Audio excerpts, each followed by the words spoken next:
We'll see. Yeah, we'll see. Yeah, we'll see. They're playing tonight, so get a little viewing of them playing, and obviously I know that team well, but yeah, it's it's gonna be a fun game for sure. We spent 7 years in place, like I said to you guys. You got connections with people, and there's great, trainers, equipment guys who 7 years with it. So yeah, and I'm a people person, so you got good friends there, right? So it's but you always want to beat your friends. Does the fact this team played that team twice, the players have motivation as well? Oh, I would think so. Yeah, I would think so. 2 years in a row, played each other, and so I would think there's motivation on both sides. And familiarity too. We were yeah. talking to Petrovic about. Yeah, I know players because we went head to head. Yeah, and you play. What was it? 12, 11 games against each other. I mean, you get to know it, and at that time of the year, you're really dialed into each other, right? Because there's only 4 teams left, and so all the energy is going into those games. So you get a good feel for each other. When you have a back-to-back like this, where you're the advantage of being a fresher, right? And the other team plays. Yeah. Is there anything that you, from a system-wise or coach-wise, want to do differently than any other normal game situation? Yeah, I think you want to try to put them under siege right away and see if they're ready. And it's not so much. I don't find anymore that the back-to-backs are that difficult for these athletes anymore. But they're coming into a 3 and 4. And I think 3 and 4s are tougher now than back-to-back. So if you had a back-to-back, midweek, Wednesday, Thursday with no games, but when teams, they played 2 nights ago, now they play tonight and tomorrow, those 3 and 4s get tougher. So you do want to be jump on people a little bit and see if they still have their plain legs. Used to be bus legs. Any updates on his? They're all day-to-day. Dutchie's day-to-day, Rupe's day-to-day, and obviously Bacher's back, and so we're and then Benny, we're hopefully he can start skating here sometime this week here with us. So that would be nice. Has Duchene's injury has it been a little longer than you had anticipated? Yeah, just lingering on him. So he's doing everything he can to try to speed it up, but it's just kind of lingering on him, and these you just can't rush it.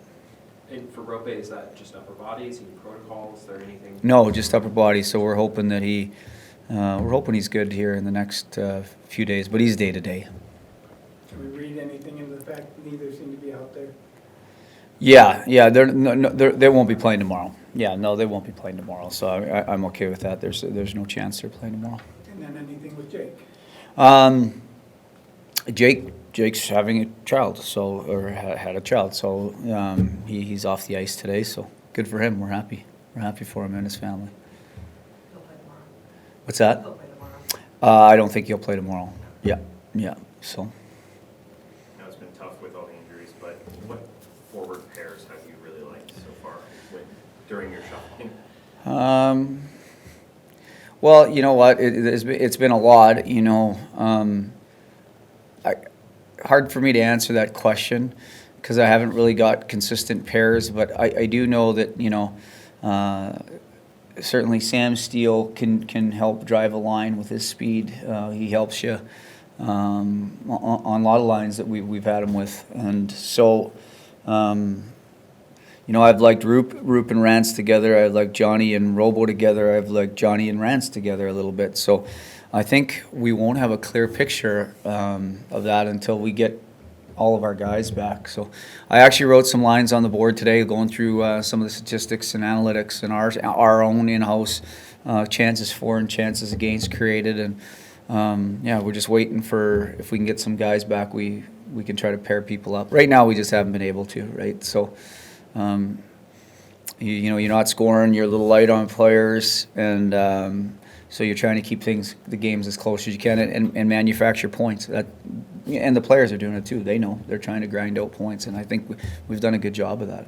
I was going to say, can that help you You're Well, messing this up, now you got plenty of that's the options. theory. That's the theory, right? Is that you dig in defensively, and then when you are able to start making more plays and more fluidity in your game, and you have that defensive backbone that you've kind of developed because out of necessity, that you can then springboard a little bit. And we talked about that exact thing this morning. As you know, this could help us long run because we're scratching and clawing for everything we can get. And when you start to bring people back into the mix that can help you offensively, then you might be better for it. Got another coaching question for you. You guys scored the first goal, I think it was four or five games this year, really jumped Yeah. out to early leads, obviously everybody wants that. Yeah. Lately, that's been the opposite. Is there anything you can coach other than saying try harder, play faster, go, let's be ready to go? Like, what do you do to try to get a slower start? The only thing that we're really coaching now is, we're actually good in the O zone when we're there. We're getting actually really good in our D zone because we're there too much. So at the end of the day, we've got to start. We got to work it from the back end out. Really, there's not much you can say as a coach other than we got to shoot the puck and get to the net. That's age old, and everybody says that. But you want to be in those positions more to create more volume or opportunity to be in those spots. So offensively, I don't mind our creation. What I'm trying to push here is we need more opportunities for that, and that you got to rewind the tape and go, okay, we need to break out better. We need to spend less time in our own zone because we need to be cleaner with the puck. And so you got to find the root cause of it. It's not just, hey, you can score, you got to score more. We'd like to create more opportunity, and that starts by backing up the tape and saying, okay, we got to be better, getting out of our zone, and we're more connected so we can come up the ice together, and we're not attacking the opposition tired because we've spent 20 seconds in our zone or 25. We'd like to be out of there cleaner and attack the opposition fresh. So you're always rewinding the tape to find the root cause. And for us as coaches, that is cause. We've got to be cleaner in our breakouts. We've got to be more connected coming up the ice, and we've got to be in the O zone more, and that's going to help us. Back to the lineups, when you, specific like trios that you like, right, lines that you like, whether it's Robertson, Ward, Johnson, we've talked about those guys specifically. Do you look at it as you're almost piecing a puzzle together, or is it more fluid than that? Is it more difficult? Like if you have a trio where you see progress and that works, I know you haven't been fully healthy. Yeah. But is that still more fluid, even though it feels like those three are clicking and you're kind of building around them? Yeah, it does. Ultimately, when I see success in this league, or even when I've had success as a coach or other coaches that I've seen success, it isn't from, it's when the teams get into rhythm. When they get into rhythm.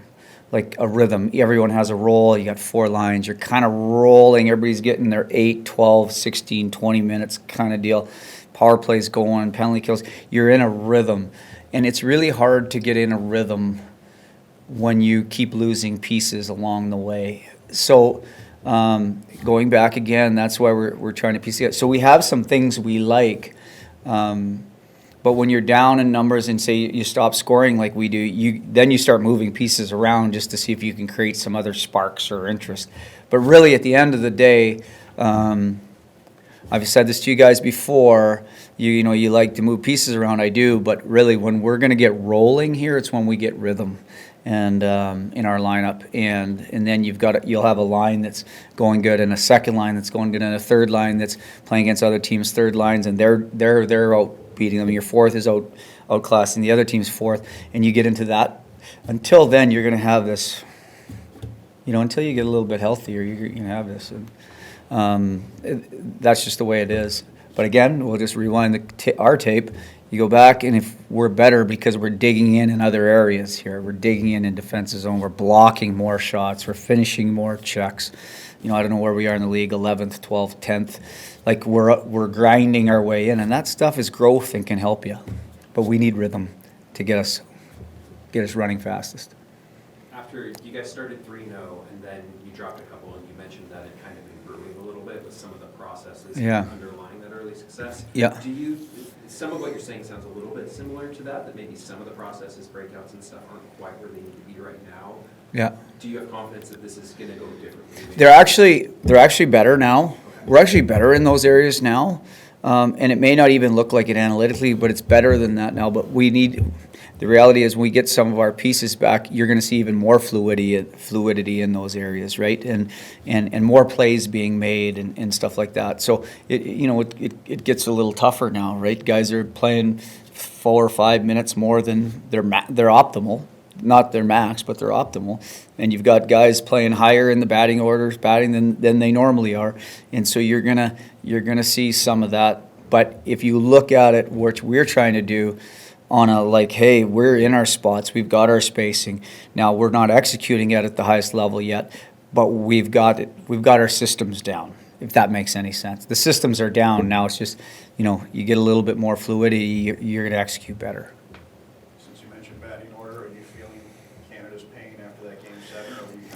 No, I wasn't because, and I'll be totally frank with you. Obviously, Toronto's the team up there, and I was cheering for Toronto. And now I'm a diehard fan. No, They had a country behind them, though. but for sure they did, and it's exciting up there, right? Everybody's into it. Anything, that's galvanizing is fun, and. But I was in Florida when they lost. So I was laying in bed after they lost, and I'm like, man, I totally relate to the feeling that they had. Like, you can feel it, I didn't have the TV on. I didn't look at anything. I checked the score on my phone. I'm like, oh, I get it. It gets you in the gut, right? You can feel that. So I get what they're going through. And you don't want anyone to go through it, but somebody has to. You have history with Edmonton, and this franchise has recent history with Edmonton. How do you look at this game that's coming up to start this week? Yeah, it's a good test. I feel like we're building into the right direction. Getting points out of games that are tough to get on the road. But at home we got to find a way to get 2, and that's our goal tomorrow for sure.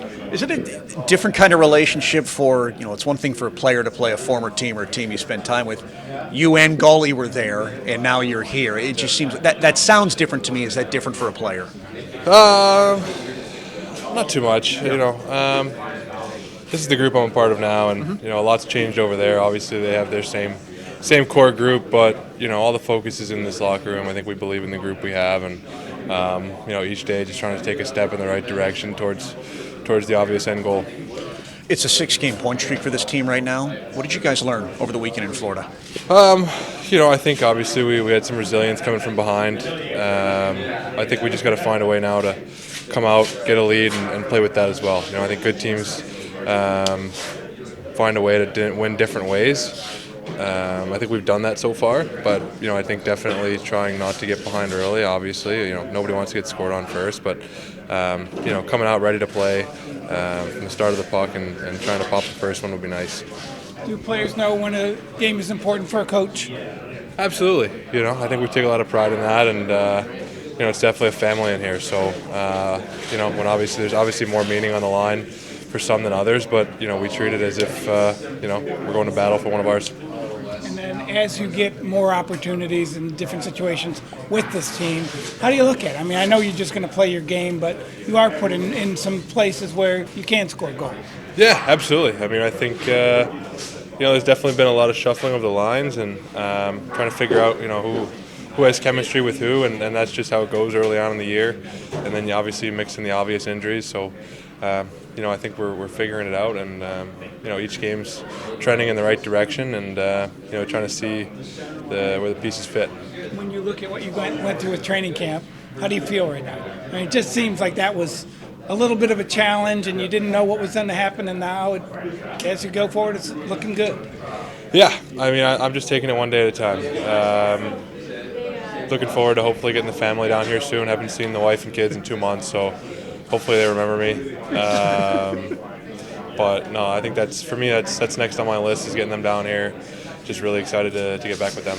How many FaceTimes a day with the family? Or is it one at the end of the day? No, minimum two. But the youngest one this morning figured out how to FaceTime me back, so I got 2 already this morning. So, but no, it's awesome. They're at such a fun age. It's tough to miss this time, but obviously it's for the right reasons. Is it tough, especially with Halloween? I mean, everybody here missed it because you're in Florida. I don't think I've made a Halloween yet, unfortunately. Yeah. I mean, I'm not going to sit here and say I'm the biggest Halloween fan, but, you never get those back, so it sucks to miss those. But, again, you're doing it for the right reason. They'll look back and understand. Has this rivalry started to ramp up because of the last 2 years? Yeah, I mean, it's a big game tomorrow.